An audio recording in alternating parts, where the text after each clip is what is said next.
Blessed be, beloveds. I'm Akasha IndigoRae. Welcome back to my channel. If you're new here, welcome. And thank you for wanting to hang out with me. I noticed that my channel is growing.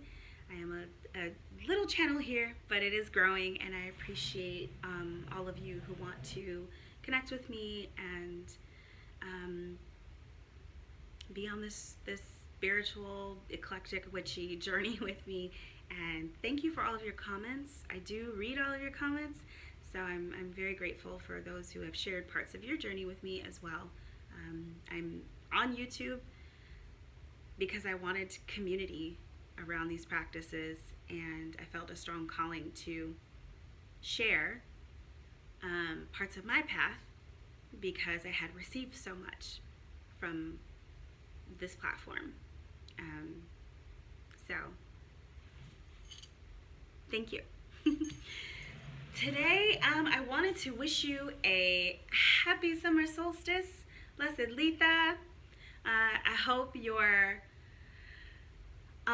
solar eclipse kicked ass yesterday. Mine did. I had some beautiful moments, some beautiful check-ins with my coven sisters,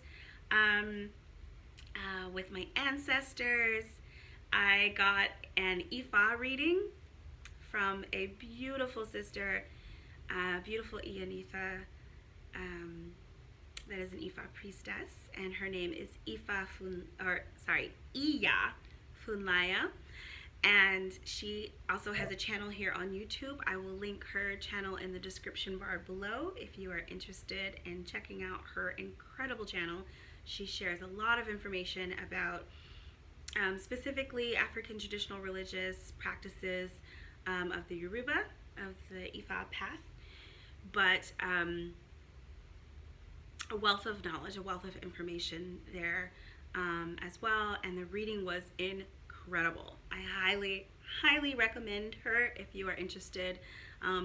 As people who are psychically inclined and do our own divination for ourselves, I do think that it's hugely rewarding if you feel a connection with someone, if you find a kinship with someone who also has the gift of sight or intuition, to allow them to give you a reading.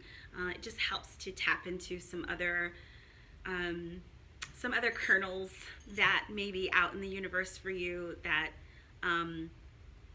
sometimes with situations that you're really close to, it's hard to hear the truth. And so it's nice to have someone else tap in for you and connect with your guides and ancestors and share information. And Iya Funlayo did an incredible reading for me, and I'm still digesting a lot of it. And I will be very honest, by the end of that reading, my teeth were chattering. I was trembling a little bit because I knew what she was saying was taking root in my consciousness. And it was connecting with me in such a deep way that, you know how something can happen and it changes you in that moment, and not like, later you process it and all this, whatever. It was taking root in my consciousness and changing me in that moment. And so it was really powerful for me. So I definitely recommend her if you're interested in getting a reading. She has multiple types of readings available on her website. If you are interested. And with that, I want to get into some summer solstice activities, specifically things that I'm doing.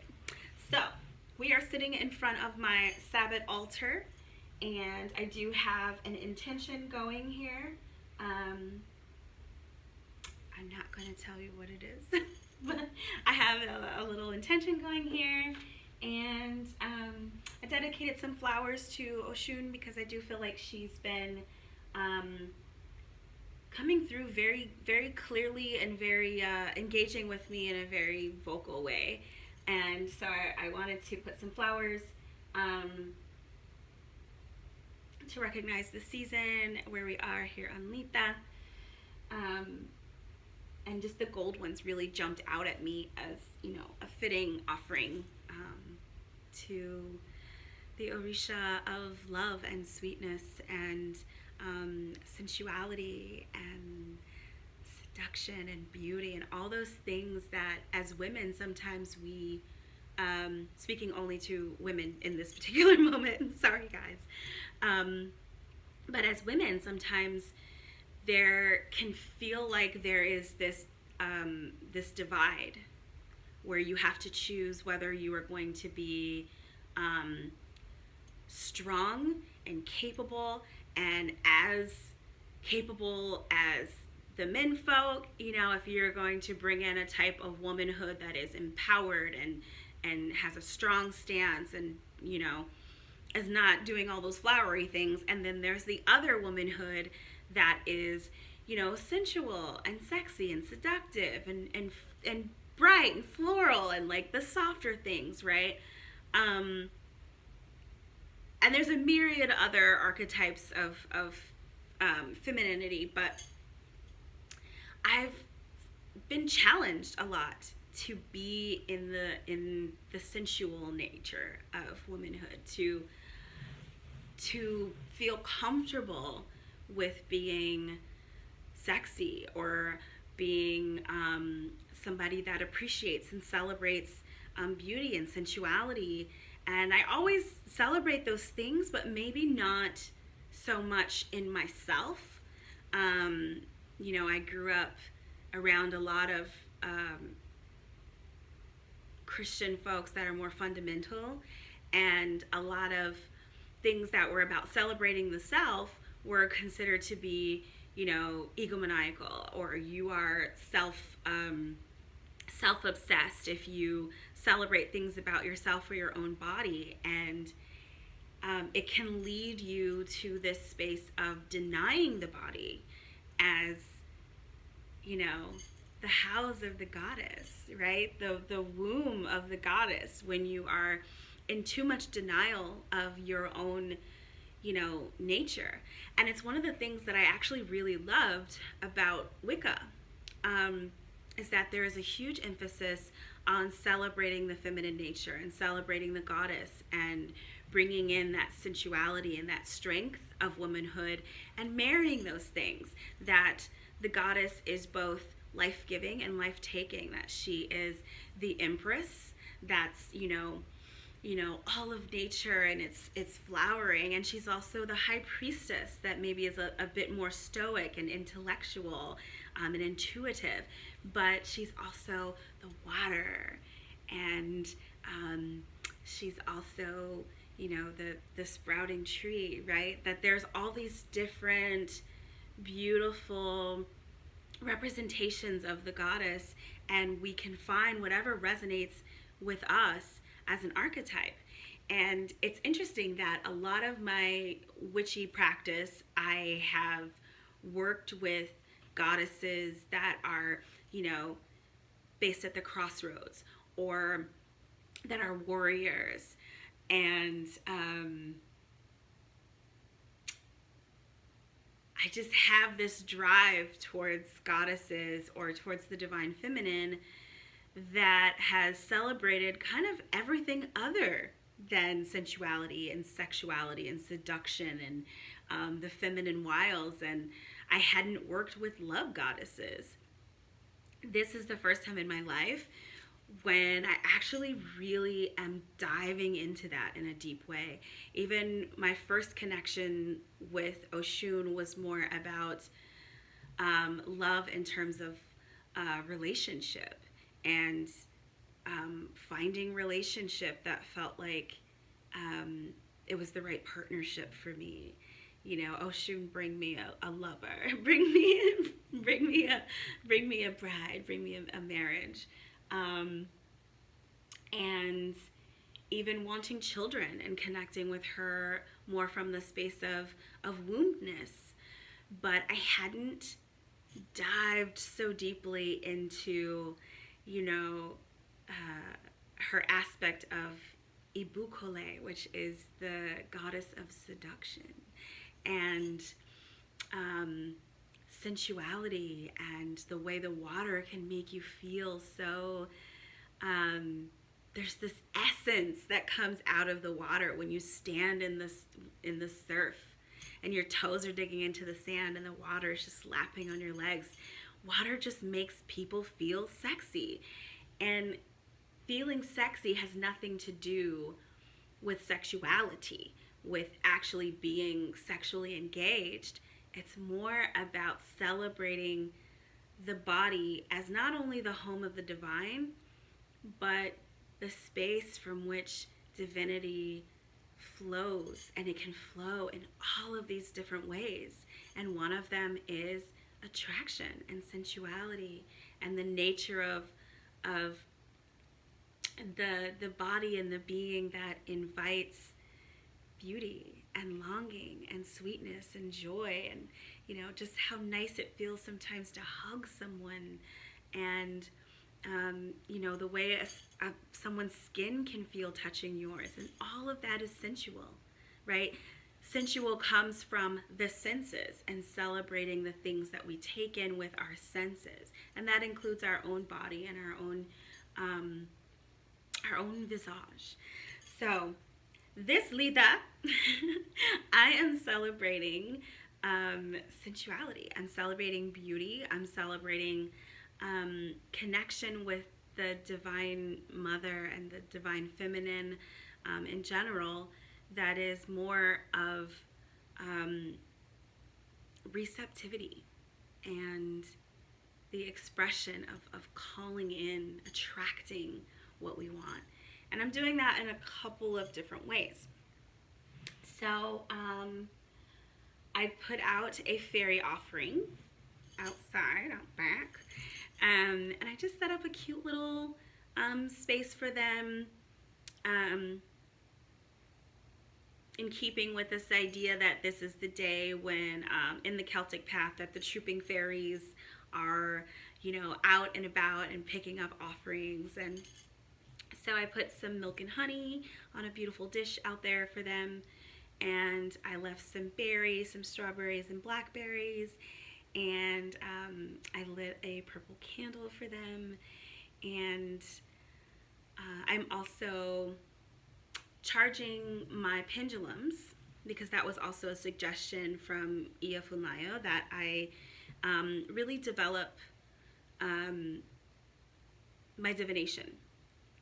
And I work with pendulums, but I wanted to both bring in the moon and the sun energy, and so I put them out in the sun right now. I have a amethyst pendulum and I have a tiger's eye pendulum, and they're out there charging in the sun in the fairy offering area.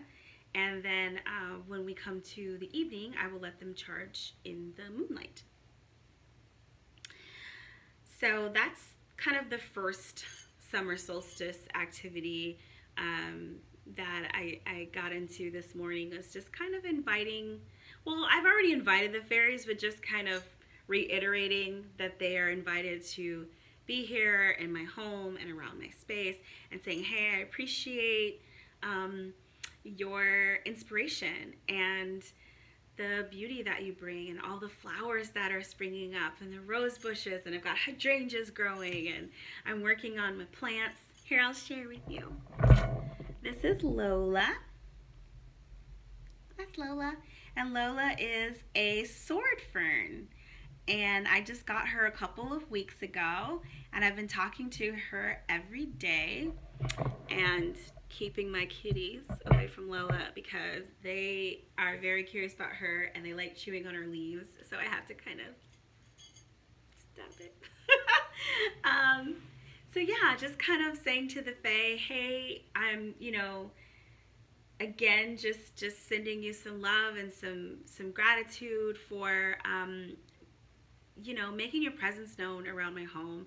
I love feeling that their energy is here, and I really count having plants in my home now as a way that I am attracting fairies even more, and letting my home be a friendly place for flowering and growing things.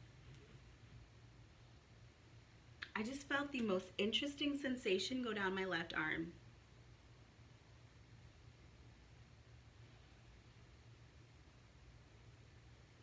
There might be fairies about.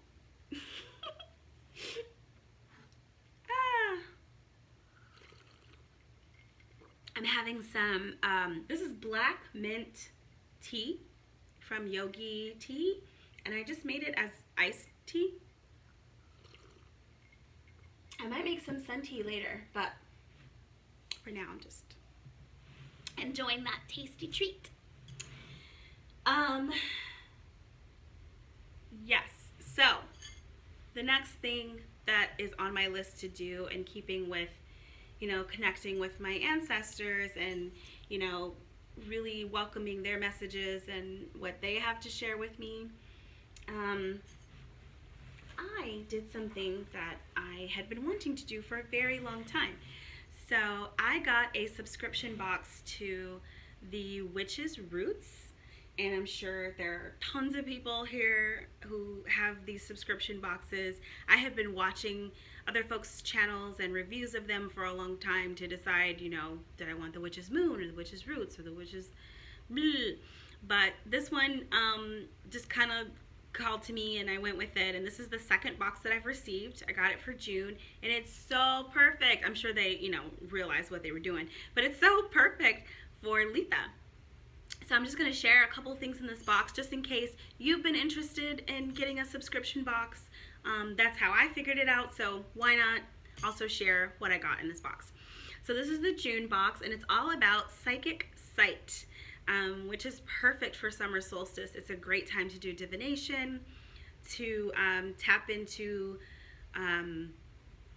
the energies that are all about. Like I said, the fairies are out to play, and you can really pick up on some strong energy and use that in your practice as well.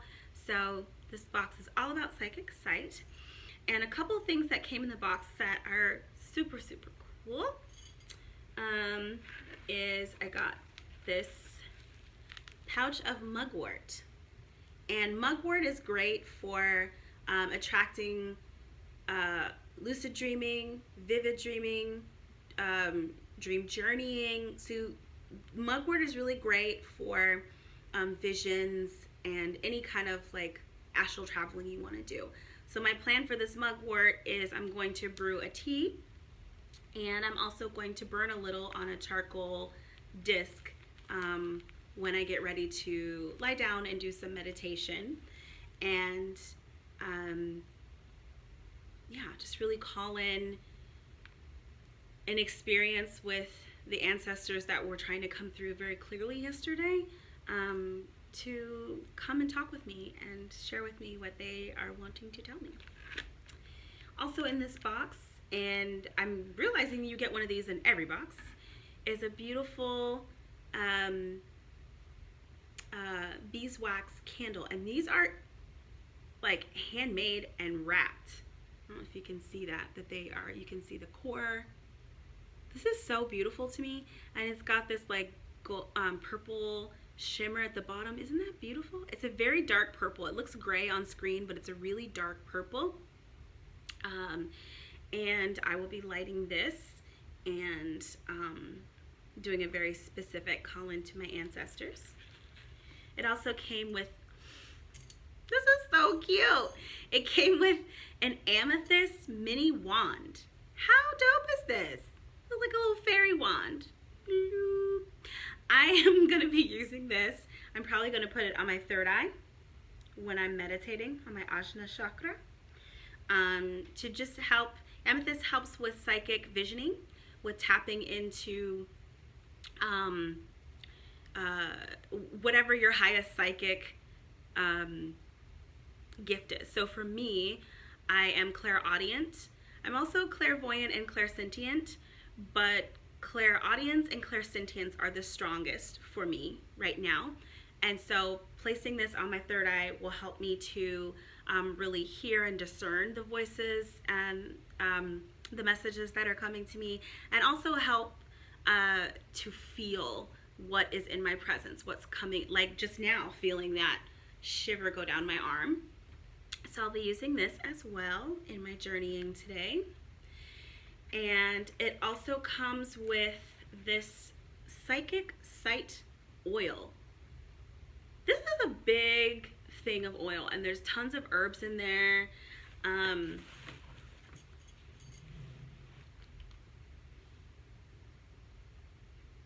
It smells really, really good. I know good is not a description. I don't know what to tell you it smells like, but it smells herbal, but it also smells really sweet. I feel like there's like almond in it. I feel like I smell sweet almond oil. And each box comes with this little beautiful piece of, there's like a print in the background, beautiful piece of print. It's a nice stock paper. You can put it in your grimoire, which I will be doing. And it describes each piece in the box. And I've been keeping these, this is only my second one, but I've been keeping them to put them in my grimoire. So the oil, let's see, I will read to you a little bit about the oil. Ritual Site, Psychic Site Ritual Body Oil. Says, we have created this Psychic Site Ritual Body Oil with the intention of enhancing your ability to open the flow of intuition during ritual. We have enchanted this ritual body oil with honeysuckle. That's what I smell. Honeysuckle, vanilla, sandalwood, lavender, ylang ylang, and jasmine oils. In addition, we have included mugwort and Egyptian blue lotus. Inside your oil, you will find a Lemurian crystal said to personify oneness into your aura. Beautiful. We have also included a special mixture of our third eye magical oil from our personal cabinet of witchery. This is so dope. So dope. I love this oil. It smells really, really sweet. That honeysuckle, that must be what I'm picking up. The honeysuckle. That just reminds me so much of childhood, running around in the woods, and like, you know, you can suck on the little honeysuckle and it's sweet, and actually it's edible. That reminds me so much of my childhood. So I will be using this also to anoint I always anoint all of my 7 main chakra points before I do journeying, meditation. I do it in the mornings when I do my morning ritual, so I will be doing that with this as well. And let's see what else is in here.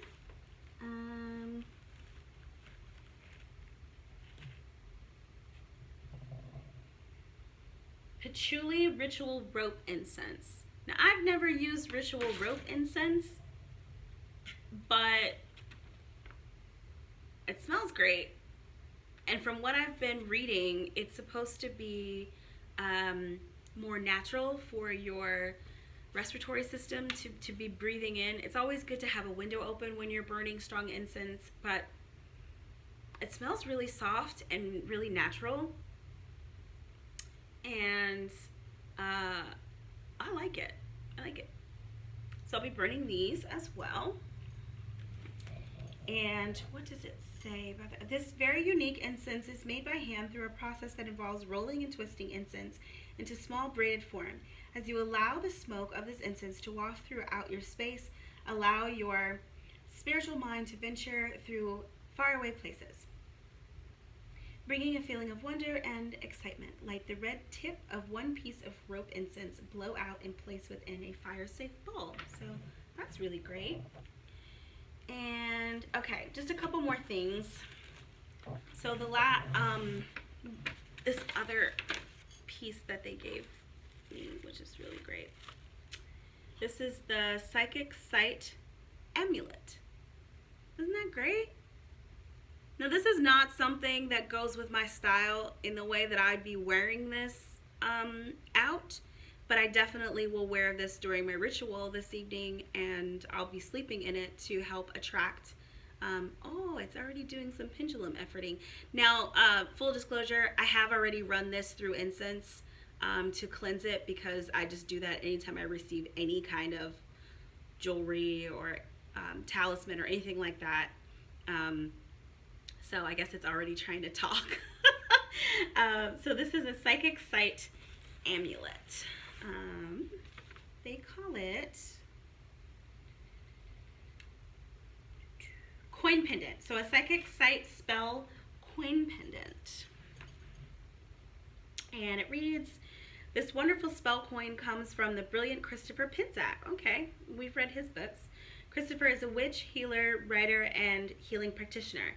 His practice draws upon the foundations of both modern and traditional witchcraft, Blended with the wisdom of mystical traditions from across the globe, the spell coin pendant is made of fine pewter with the following inscription: Blessed moon hanging in the night, open the left eye and open the right. Open all of my senses to see and to know. Open the psychic eye and let my intuition flow. So mote it be. Before wearing the spell coin, recite this passage, taking time to be intentional with each word. That's really cool. I do suggest, if you have in your practice, which I do in mine, to cast a magic protective circle before you do any kind of ritual that involves journeying and traveling. I will be doing that as well, so that while you're opening up all of your senses, you're also protecting yourself from, funkier entities that might try to come in and be a part of your journeying experience. I do want to be very specific about who I am calling in. I'm specifically calling in my ancestors to this summer solstice journeying, maybe the Fae. So I will be doing that. But isn't that amazing? And then the last two things they give you are just two cards that you can use or put into your grimoire, which are great. This one says, Insight. I am connected with the wisdom of the universe. I love that. And this one says, this one is just a write-up about mugwort, all of the different interesting things about mugwort, what you can use it for, how it grows, the elements, so it resonates with all elements, and okay, magical properties. Mugwort is used primarily as a visionary herb to amplify psychic sight, opening the third eye to receive oracular and otherworldly epiphanies. A revelatory conduit, this herb is often worn, burned, sprinkled, etc. prior to and following divinatory work. It's an excellent cleanser for magical tools, a key component in the 9 herbs charm. Mugwort has long been used to repel all manner of harm and misfortune. Helps to induce astral travel and prophetic dreams, aiding in the retention of details unveiled during reverie, trance, or meditation. Mugwort encourages us to heal our souls, to see deeply, and look for the value and lesson in all things. I love that. How perfect is that? Well, to me, it feels really perfect for what I'm working on, specifically in embracing sensuality and, the aspects of the divine feminine that is very receptive and intuitive, but, in a more sensual way, and embracing the charms of womanhood. I think that's so great to use that while I'm meditating tonight, to call that into my journey. Cultivate healing for the parts of myself that feel like, not to get into trauma, but that sexiness and sensuality can bring harm. So it's great I'm going to use that to help heal some of those fears and past experiences so that I can be more embodied. So that was just a little aside, but if you are curious at all about doing anything like this, I highly recommend it if it's something that's in your budget, if you can afford it.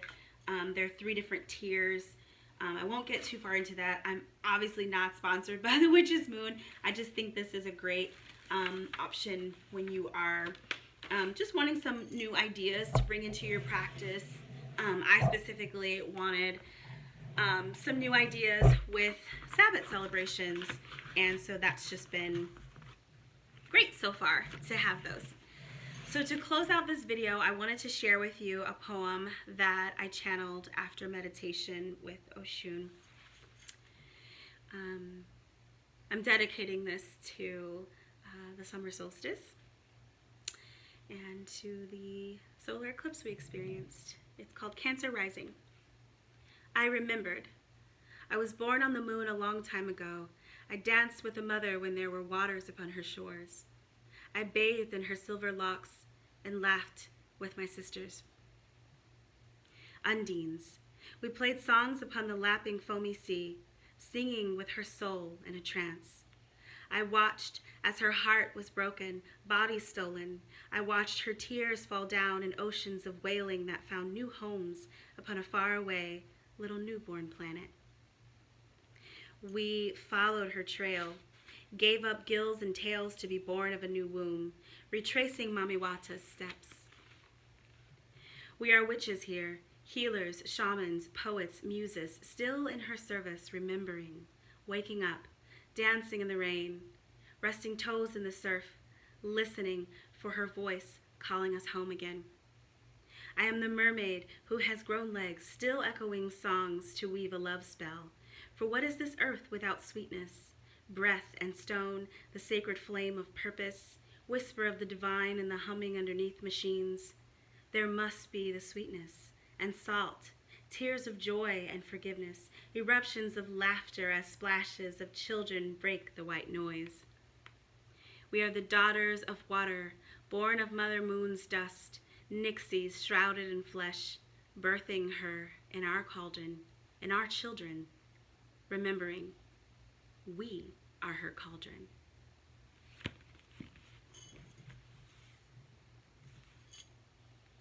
Namaste.